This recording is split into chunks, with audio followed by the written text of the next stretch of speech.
Sharmila talkies நேயர்களுக்கு வணக்கம். நிறைய காணாது நாம் சிந்திக்கிறப்பவர் ஓய்வு பெற்ற முன்னாள் ஐஏஎஸ் அதிகாரியும் அரசியல் விமர்சகருமான திரு பாலச்சந்தர் அவர்கள். வணக்கம் சார். வணக்கம் பாலாஜி. வணக்கம் சார். இப்போது நம்ம ஒரு ஃபேமஸா ஒரு பாடல் ஒன்று இருக்கு, குன்றத்திலே குமரனுக்கு கொண்டாட்டம் அப்படின்னு.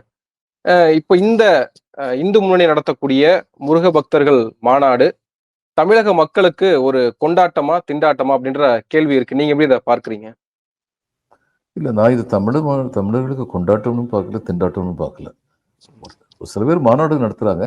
மாநாடு நடத்துறதுங்கிறது அவங்களுக்கு எதுக்காக மாநாடு நடத்துகிறோன்னு அவங்களுக்குள்ள தெளிவு ரொம்ப கரெக்டாக இருக்குது. என்ன சொன்னாலும் இப்போ குன்றத்தை காப்போம் கோவிலை காப்போம் அப்படின்னு போஸ்டர்ல எல்லாம் அடிச்சிருக்காங்க.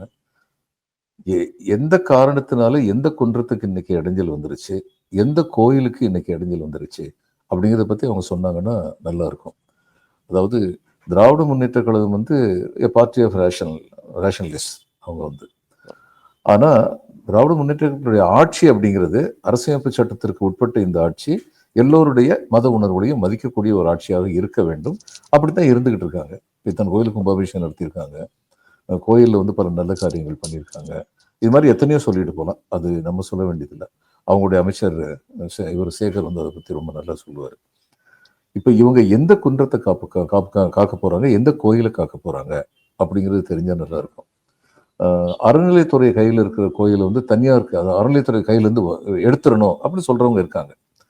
இப்படி சொல்றவங்களுக்குலாம் வரலாறு தெரியாது. அதாவது இந்த அறநிலைத்துறை அமைக்கப்பட்டதுங்கிறது கடவுள் மேல நம்பிக்கை இல்லாதவங்க வைக்கல. கடவுள் மேல நம்பிக்கை உள்ளவர்களாக இருந்த நீதி கட்சியை சேர்ந்த பக்திமான்கள் கோயில்ல கடவுளுங்கிற பேர்ல எத்தகைய சுரண்டல்கள் நடக்குதுங்கிறத பார்த்துட்டு அந்த அயோக்கியத்தனங்களை கண்டு மனம் பொறுக்காமல் இந்த கோயில்களுக்கெல்லாம் வர்ற வருமானத்தை பற்றி வெளிப்படையாக தெரியணும். கோயில் வருமானம் எந்த காரியத்திற்காக பக்தர்கள் கொடுக்கின்றார்களோ அந்த காரியத்திற்காகத்தான் நடத்தப்பட வேண்டும். இடைத்தரகர்கள் சுருட்டி கொண்டு போகக்கூடாது அப்படின்லாம் நினைச்சிருந்ததுனாலதான் இந்த அறநிலைத்துறையே வந்தது. இதெல்லாம் இவங்களுக்கு தெரியாதுன்னு சொல்லி நினைக்கிறேன். அதனால இவங்க கேட்கிற எதுவுமே வரலாறு தெரியாமல் கேட்கின்றார்கள்னு சொல்லலாம். இந்த அறநிலைத்துறை வேண்டான்னு சொல்றதை பொறுத்த மட்டும் இன்னைக்கு குன்றத்தை காப்போம் கோயிலை காப்போம் அப்படின்னா எந்த குன்றத்தை காக்க போகிறார்கள், யாரை எதிர்த்து காக்க போகிறார்கள், எந்த குன்றத்திற்கு யார் எதிர்ப்பு தெரிவித்தார்கள் அப்படிங்கலாம் பத்தி இவங்க பேசுவாங்கன்னா ஒன்றும் பேச மாட்டாங்க. ஏன்னா பேசுறதுக்கு விஷயம் இல்லை. Pure and simple, it's a political agenda, political meeting, அவ்வளவுதான். அரசியல் செய்யறதுக்கு எல்லாருக்கும் உரிமை உண்டு. அது திமுகவுக்கு உரிமை இருக்குன்னா பிஜேபிக்கு அந்த உரிமை இல்லையா? பிஜேபிக்கு அந்த உரிமை இருக்கு, அதிமுகவுக்கு இல்லையா, கம்யூனிஸ்டுகளுக்கு இல்லையா? எல்லாருக்குமே அந்த உரிமை இருக்கு. ஆனா அரசியல்ல மதத்தை கலக்கிறது அப்படிங்கறது உள்ள ஆபத்தை புரிஞ்சுக்கிடணும் அப்படிங்கிறது எல்லாருக்கும் தெரியணும். ஆனா இவங்க அதை ஆபத்தாக நினைக்கவில்லை. பாபரி மஸ்ஜிதை நாங்க உடைச்சதுனால எங்களுக்கு ஆதரவு பெருகுச்சு. ராமரை வச்சு நாங்க அரசியலை வளர்த்தோம் வடநாட்டுல. இங்க ராமரை வச்சு அரசியல் வளர்க்க முடியாது, அதனால இங்க முருகனை கையில் எடுப்போம் அப்படின்னு இவங்களுடைய எண்ணத்தின் தொடர்ச்சி தான் இந்த மாநாடு. அவங்களுடைய எண்ணம் மதம்ங்கிற பேர்ல அரசியலை கொண்டு வரணும். மத மத மத உணர்வுகளை கூர்மைப்படுத்துவோம். அது எங்க கூர்மைப்படுத்தும்? பக்தியை கூர்மைப்படுத்தலாம். ஆனா நான் ஒரு இந்துவா இருக்கேன், இந்துக்களுக்கு மட்டும்தான் இந்த நாட்டு உரிமையா இருக்கணும் அப்படின்னு சொல்லாம சொல்லுவோம், சொல்லுவோம். இப்படி எல்லாம் பண்ணிட்டு இருக்காங்க. அதனுடைய தொடர்ச்சி தான் இந்த மாநாடு, வேற ஒண்ணு கிடையாது. எந்த குன்றம்னா இப்போ ஏற்கனவே திருப்பரங்குன்றத்தை காக்கணும் எல்லாரும் வாங்கன்னு சொல்லி ஒரு மிகப்பெரிய ஒரு கூட்டத்தை பழவந்தாங்கல்ல கூட்டினதை நம்ம பார்த்தோம். அது பெரிய இஷ்யூ ஆச்சு. இப்ப அதையே மாநாட்டுல சொல்லியும் காட்டுறாங்க. ஏற்கனவே நம்ம பழவந்தாங்கல்ல கூடிய கூட்டத்தை பார்த்து ஆளும் தரப்பு பயந்து போயிருக்கு. இப்ப இந்த மாநாட்டுக்கு அவங்க எல்லாம் உதவி செஞ்சிருக்காங்க. சேகர் பாபு கொடுத்த விளம்பரத்தினுடைய விளைவு தான் இத்தனை லட்சம் மக்கள் இங்க கூடியிருக்காங்க அப்படின்னு அரசியல் பேசுறாங்க. ஏற்கனவே உயர்நீதிமன்றத்துல அரசியல் பேசக்கூடாது அப்படின்ற நிபந்தனை கொடுக்கப்பட்டிருந்தோம். இது அரசியல் ரீதியாகவும் சில விமர்சனங்கள் முன்வைக்கப்படுது. போஸ்டர்லயும் முருகன், சூரனை வதம் செய்த முருகன் திராவிடத்தை அழிக்க வேலெடுத்து வா அப்படின்னு போஸ்டர் ஓட்டுறாங்க. அப்ப நம்ம எப்படி எடுத்துக்கிறது? இதை உயர் நீதிமன்றத்துல பொய் சொல்லியிருக்காங்கன்னு எடுத்துக்கணும். இங்க அரசியல் பண்றாங்க அப்படின்னு எடுத்துக்கணும். இப்போ திருப்பரங்குன்றத்தை பொறுத்த மட்டும் அங்க 3 விதமான வழிபாடுகள் இருக்கின்றன அப்படிங்கிறது தெரியும். இதை பற்றின சர்ச்சைகள் நீதிமன்றத்துக்கு போச்சு, பிரிவி கவுன்சில் வரைக்கும் போச்சு, வெள்ளக்காரங்க காலத்திலேயே போச்சு. அந்த காலத்தில் இதற்கு தீர்வு காணப்பட்டு விட்டது. எங்க ஆபத்து இருக்குன்னா, இந்த இதை வந்து திருப்பரங்குன்றத்தை சிக்கந்தர் மலைன்னு சொல்லி திராவிட முன்னேற்ற கழகம் சொல்லுது அப்படின்னு அப்பட்டமும் ஒரு பொய்யை வந்து உள்துறை அமைச்சர் வந்து சொல்றாரு. இதுதான் ஆபத்தான போக்கு. இந்த மாதிரி பொய் சொல்றது, மக்களை வந்து குழப்புறது.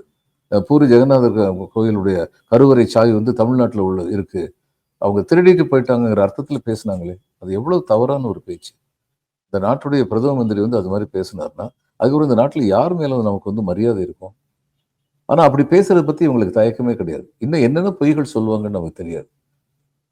இப்ப இதை வந்து இவங்ககிட்ட வந்து ஒரு கன்சிஸ்டன்ட் ஸ்டாண்ட் அப்படின்னு சொல்லி கிடையாது. அந்தந்த நேரத்துக்கு தகுந்தபடி பேசுவாங்க. பிரதம மந்திரி வந்து திரும்ப திரும்ப பேசிக்கிட்டே இருக்காரு, உலகின் மூத்த மொழி பழைய மொழி தமிழ் தான் பேசிட்டு இருக்காரு பிரதம மந்திரி. போற இடத்துல அதைத்தான் சொல்றாங்க, பிரதம மந்திரி தமிழ் மேல எப்படிப்பட்ட ஆர்வம் இருக்கு பாருங்க, இப்படிலாம் சொல்றாரு இப்படிலாம் சொல்றாருன்னு சொல்றாங்க. இந்த நாட்டுடைய உள்துறை அமைச்சர் நாடாளுமன்றத்தில் வச்சு சம்ஸ்கிருதம் தான் இந்திய மொழிகள் அத்தனைக்கும் தாய்மொழின்னு சொல்லியிருக்காரு. பிரதம மந்திரி வந்து இந்தியாவின் பழைய மொழி, உலகின் பழைய மொழி தமிழ் தான் சொல்லி பிரதம மந்திரி சொல்லியிருக்காரு. இப்போ இந்த 2 பேர்ல யாரோ ஒருத்தர் பொய் சொல்றாங்கல்ல, சந்தேகமே இல்லாம யாரோ ஒருத்தர் பொய் சொல்றாங்க. யார் பொய் சொல்றாங்கன்னு சொல்லி கேள்வி கேட்டா அதுக்கு இவங்ககிட்ட பதில் இருக்கா? அந்த பதில் சொல்லாம நழுவி ஓடி போவாங்க. அதைத்தான் செய்வாங்க. இவங்க எப்படியாவது தமிழர்கள் மத்தியில நாங்கள் தமிழுக்கு மிக மிக ஆதரவானவர்கள் அப்படின்னு சொல்லி காட்டிக்கிறணும்னு பாக்குறாங்க. ஆனா இவங்களுடைய செயல்கள் வந்து அதை மெய்ப்படுத்தலையே. உதாரணமா உலகின் பழைய மொழி பழைய மொழின்னு சொல்லிட்டு பிரதம மந்திரி வந்து சொல்றாரு. இதை எல்லாரும் சுட்டி காட்டுறாங்க. இப்படி சொல்ற ஒருத்தரை வந்து தமிழ் விரோதி நீங்க நினைக்க முடியுமா? இப்படி சொல்றவருடைய கட்சியை வந்து தமிழ் விரோத கட்சியை நினைக்க முடியுமான்னு கேட்கிறாங்க. ஆனா எனக்கு ஒரு சின்ன கேள்வி இருக்கு. இது வந்து சிவகலையில வந்து கிமு 15ஆம் நூற்றாண்டுல வந்து இரும்பு பட்டறை இருந்ததுங்கிறது கண்டுபிடிக்கப்பட்டிருக்கு. அதையும் தவிர 5300 ஆண்டுகளுக்கு முன்னால் இரும்பின் பயன்பாட்டை தமிழர்கள் அறிந்தார்கள், நெல் விளைவித்தார்கள். இந்த 2 வந்து அங்க ஆய்வு முடிவா வந்து வந்திருக்கு. இப்ப இந்த ஆய்வு முடிவு வந்தோடனே இதை மட்டும் வச்சுக்கிட்டு ஊரெல்லாம் போய் பேசல. இந்த ஆய்வு முடிவுகளை 4 பரிசோதனை கூடங்களுக்கு அனுப்பி வச்சாங்க. அமெரிக்காவில் உள்ள புளோரிடா உட்பட 4 பரிசோதனை கூடங்களுக்கு அனுப்பி வச்சாங்க. அனுப்பி வச்சு அங்கிருந்து வந்த தகவல் என்னன்னா, உங்களுடைய ஆய்வு முறைகளும் சரிதான், ஆய்வின் மூலம் கண்டறியப்பட்டவைகளும் சரிதான் அப்படின்னு சொல்லி வந்திருக்கு. இன்னைக்கு இவங்க கீழடியை வந்து 2 வருஷம் தூங்கிட்டு இப்ப நாங்க மற்ற இடத்துக்கு வேலிடேஷனுக்கு அனுப்ப போறோம்னு சொல்றாங்க. ஏன் முதல்ல அனுப்பலன்னு அவங்க தான் பதில் சொல்லணும். ஆனா இதுல வந்து தமிழக தொல்லியல் ஆய்வுத்துறை வந்து கண்டுபிடிச்ச உடனே உடனடியே அனுப்ப வேண்டிய இடத்துக்கு அனுப்பி வச்சாங்க. வேலிடேஷனும் கிடைச்சிருச்சு. இப்போ மூச்சுக்கு மூச்சு தமிழ் தான் உலகத்திலேயே பழைய மொழின்னு சொல்ற இந்த பிரதம மந்திரி இந்த பெருமை தமிழுக்கு வந்தபோது, தமிழர்களுக்கு வந்தபோது அதை பத்தி வாயவே திறக்க மாட்டேங்கிறாருங்க.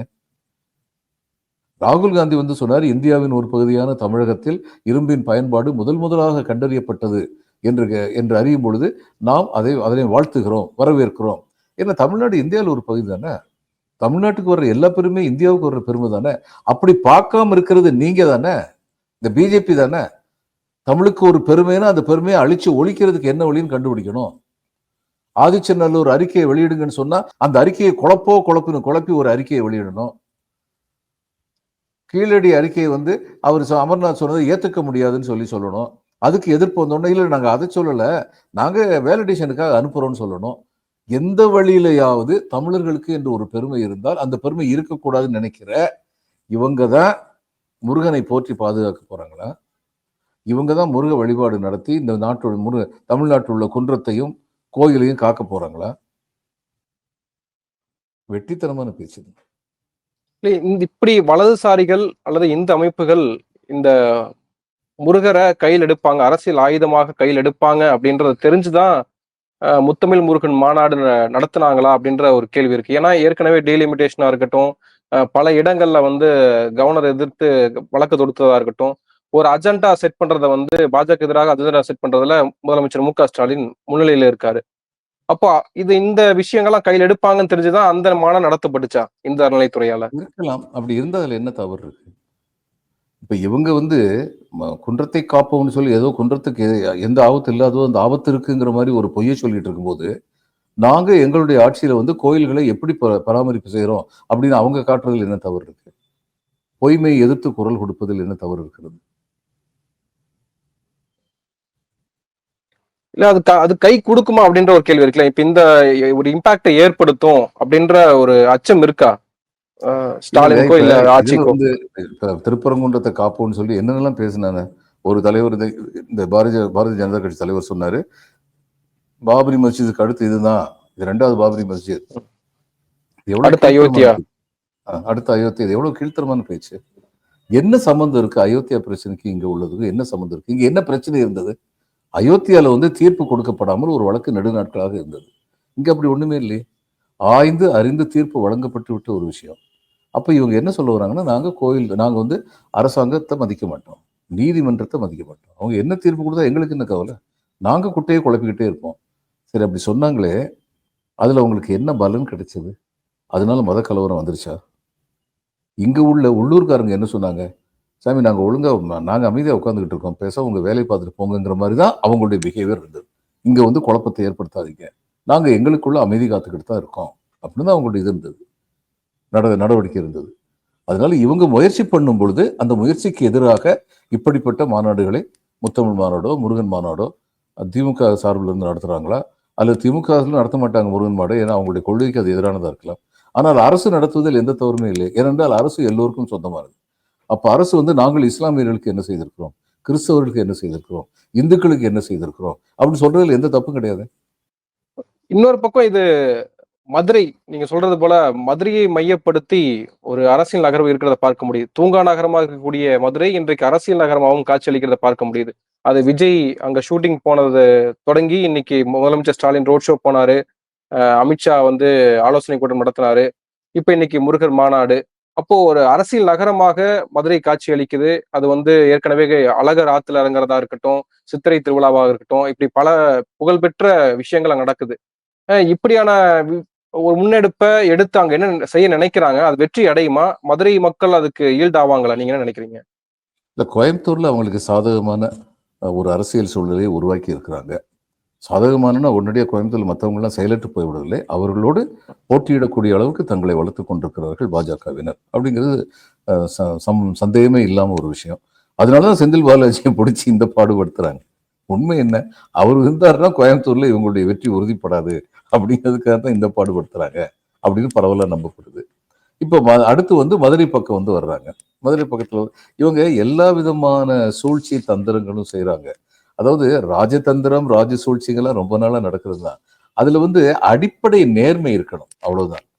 இப்ப நயினார் ஒரு குறிப்பிட்ட சமூகத்தை சேர்ந்தவர், அந்த சமூகத்தை சேர்ந்தவரை போடுறது மூலம் இது மதுரை பக்கத்தில் நம்முடைய செல்வாக்கு வளர்த்துக்கலாம் அப்படின்னு சொல்லி யோசிக்கிறதோ, அடுத்து வந்து மதுரையில் வந்து குட்டையை குழப்பலான்னு சொல்லி இது தவறு. அப்படி செய்யக்கூடாது. இப்ப இவங்க வந்து அப்படி யோசிக்கிறாங்க. அதுக்கு பலன் இருக்குமா அப்படின்னு இந்த மாநாடு முடிஞ்ச உடனே பல கேள்விகள் எழும். இப்ப தமிழ்நாட்டு மக்கள் வந்து குருட்டுத்தனமா எந்த இதையும் ஃபாலோ பண்ணி போறது இல்லை. இப்ப சரியா சொல்றதுன்னா, ஒரு அடிக்கடி சொல்லுவாங்க, பெரியார் வந்ததுக்கு அப்புறம் தான் கோயில் போறது ஜாஸ்தி ஆயிடுச்சு, பக்தி இங்க ஜாஸ்தி ஆயிடுச்சு, பெரியார் என்னத்தையா சாதிச்சான்னு சொல்றவங்களை கேள்விப்பட்டிருக்கேன் நான். அது நிஜம்தான், தமிழர்களுக்கு பக்தி உணர்வு உண்டு. ஆனா பெரியார் சுயமரியாதை உணர்வையும் கிளப்பி விட்டாரு. நீங்க இன்னைக்கு கோயில்ல ஒருத்தன் வந்து சர்வசாதாரணமா அவனை பார்த்து அங்க ஒதுங்கி நில்லடா, அங்க அந்த பக்கம் போகாதடா அப்படி எந்த ஒரு பக்தரை பார்த்தாவது யாராவது சொல்ல முடியுமா இன்னைக்கு? நான் சின்ன குழந்தை அந்த சர்வசாதாரணமா அப்படி சொல்லுவாங்களே, அவங்களும் பேசாம கையை கட்டிட்டு போய் நிற்பாங்களே. இன்னைக்கு அப்படி செய்யறது இல்லையே. அப்போ என்னுடைய பக்திங்கிறது என்னுடைய தனிப்பட்ட உணர்வு. ஆனால் என்னுடைய சுயமரியாதை என்பது விட்டுக் கொடுக்க முடியாத ஒன்று. அப்படிங்கிற உணர்வோட தமிழர்கள் வந்து இன்னைக்கு இருக்காங்கன்னு நான் நினைக்கிறேன். அதனால வந்து பக்தியை வச்சுக்கிட்டு நீங்க வந்து நீ பக்தியோட இருக்கணும், அதனால நீ பிஜேபிக்கு ஓட்டு போடணும்னு சொன்னீங்கன்னா அது ரெண்டுக்கும் சம்மந்தமே இல்லையப்பா அப்படின்னு சொல்லி நினைக்கிற உணர்வு தான் அதிகமா இருக்கும். ஆனால் இதில் வந்து ஒரு விஷயம் நீங்க கரெக்டா சொன்னீங்க. தொடர்ந்து மக்களுக்கு வந்து விழிப்புணர்வை ஊட்டிக்கொண்டே இருக்க வேண்டும். இவர்கள் யார், இவர்களுடைய வரலாறு என்ன அப்படிங்கிறத வந்து சொல்லிக்கிட்டே இருக்கணும். தனிப்பட்ட முறையில் பிஜேபியோட எனக்கு என்ன விரோதம் இருக்க முடியும்? ஆனா இவர்களுடைய அப்ரோச் இருக்கு பாருங்க. நாட்டுல வந்து கலவரத்தை தூண்டினா பரவாயில்ல, மத கலவரத்தை தூண்டினா பரவாயில்ல, என்ன செஞ்சாலும் பரவாயில்ல, ஆட்சியை பிடிக்கணும், ஒவ்வொரு இடத்துலயும் ஒவ்வொரு மாதிரி பேசணும். இவங்ககிட்ட வந்து ஒரு அரசியல் நேர்மையே இல்லையே, அது தவறு. அதை சுட்டி காட்டணும். இப்ப அதிமுகவினுடைய ஸ்டாண்ட் இதுல எடப்பாடி பழனிசாமி அவர்கள் வாழ்த்து சொல்லியிருக்காரு இந்த மாநாட்டுக்கு. இத பத்தி விளக்கம் கேட்டா ஆதரவு வேற, வாழ்த்து வேற அப்படின்றாங்க. ஆனா இன்னைக்கு அந்த முருக பக்தர்கள் மாநாட்டுல முன்னாள் அதிமுக அமைச்சர்கள் பலரும் பங்கேற்றிருக்கிறத பார்க்க முடியுது. அது ஆர்பி உதயகுமார்ல இருந்து செல்லூர் ராஜு, கடம்பூர் ராஜு, இப்படி உள்ளிட்ட பல அமைச்சர்கள், முன்னாள் அமைச்சர்கள் கலந்திருக்காங்க. அப்போ அதிமுக இது ஆதரவு நிலைப்பாட்டுல தான் இருக்கு, அதை அவர்கள் ஆதரிக்கிறாங்க, கலந்துக்கிறாங்கன்றப்ப நம்ம எப்படி பார்க்கிறது? அதிமுக பிஜேபி ரெண்டு பேருக்குமே ஒரே நோக்கம், எந்த வழியிலையாவது திமுகவை பலவீனப்படுத்தணும்.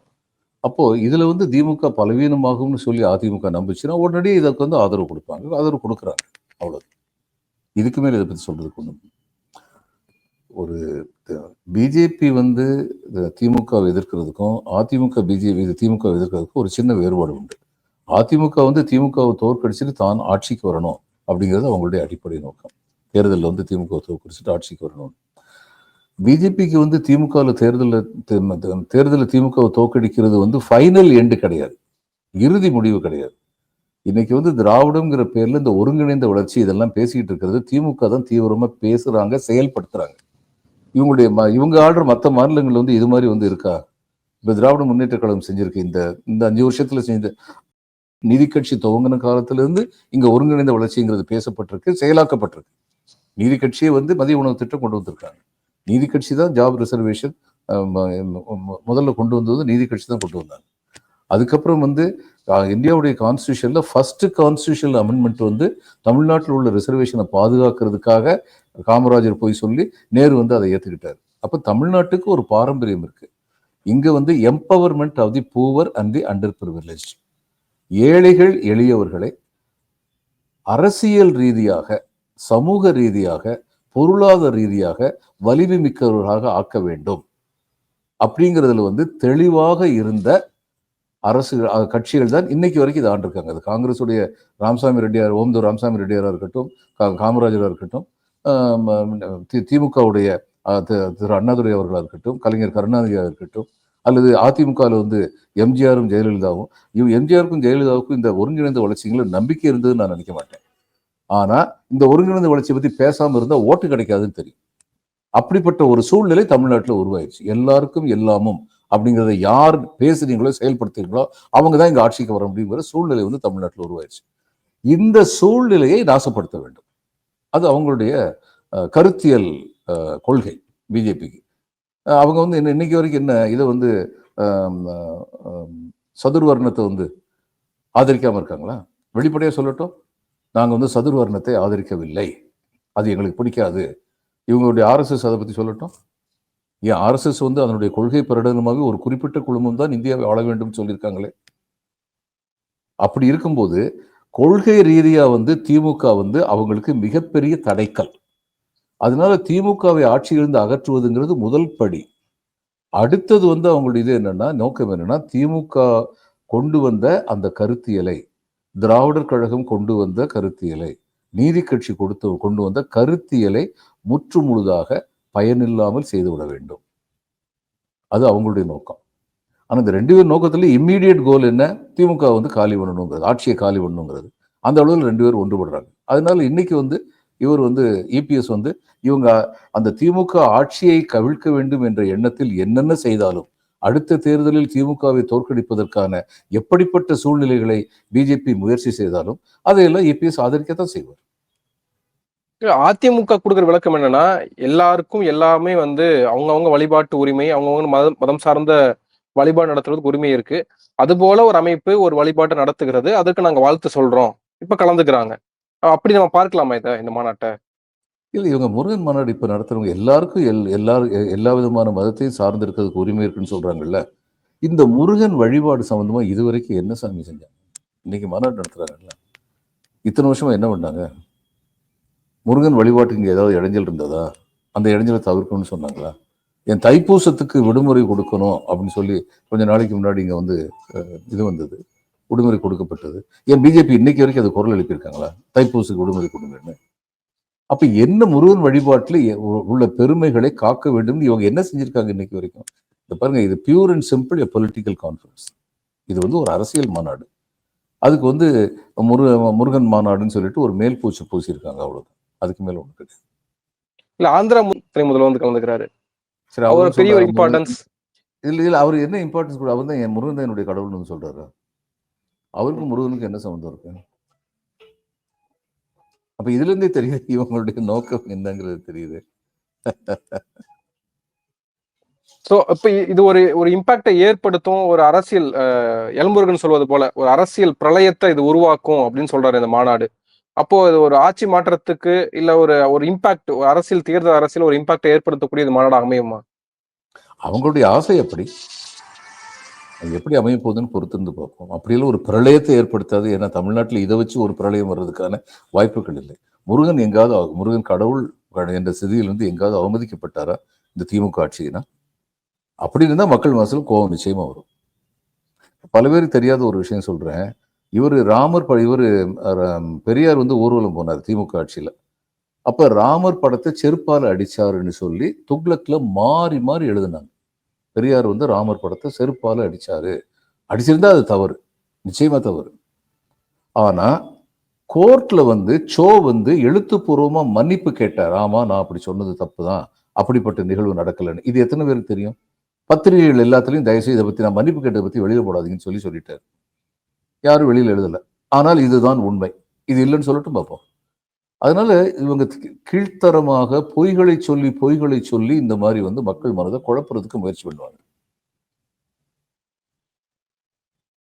இப்ப ஆந்திர துணை முதல்வர் வந்ததுல வந்து அரசியல் முக்கியத்துவம் இருக்க முடியும், மத முக்கியத்துவம் என்ன இருக்க முடியும்? அவர் வந்து முருகனை கும்பிடுறதே கிடையாது. இந்த மாநாட்டுக்கு வருகிற பக்தர்களுக்கு இலவச டோல்கேட் அப்படின்ற மாதிரி அந்த காவி கொடி கட்டிட்டு வரக்கூடிய வேன்களுக்கு டோல்கேட்ல ஃப்ரீ என்ட்ரி கொடுக்குறாங்க அப்படின்ற ஒரு குற்றச்சாட்டு முன்வைக்கப்படுது. அது செய்தியாகவும் ஆக்கப்பட்டிருக்கு. நம்ம நிதின் கட்கரி தலைமையில் இயங்கக்கூடிய சுங்கச்சாவடிகளுக்கு இந்த மாதிரியான ஒரு அணுகுமுறை கையாளுறாங்க. நம்ம எப்படி அதை எடுத்துக்கிறது? அப்படி செஞ்சா அது மிகப்பெரிய தவறு தான். அப்படி ஒரு செய்தி வந்திருக்குன்னு சொல்றீங்க. அது உண்மையா இருந்ததுன்னா இந்த நாட்டு சட்டத்தை இவங்க போட்ட சட்டத்தை இவங்களே மதிக்காம இருக்காங்கன்னு இருக்கு. இதுக்கு மேல சொல்றதுக்கு என்ன இருக்கு? எப்படியாவது கூட்டத்தை கூட்டிடணும் அப்படி சொல்லி பாக்குறாங்க. அப்படிதான் சொல்ல வேண்டியிருக்கு, நினைக்க வேண்டியிருக்கு. நன்றி சார், நன்றி. நிறைய விஷயங்களை தெளிவுபடுத்திருக்கீங்க. உங்க நேரத்துக்கு மிக்க நன்றி. வணக்கம் பாலாஜி. வணக்கம்.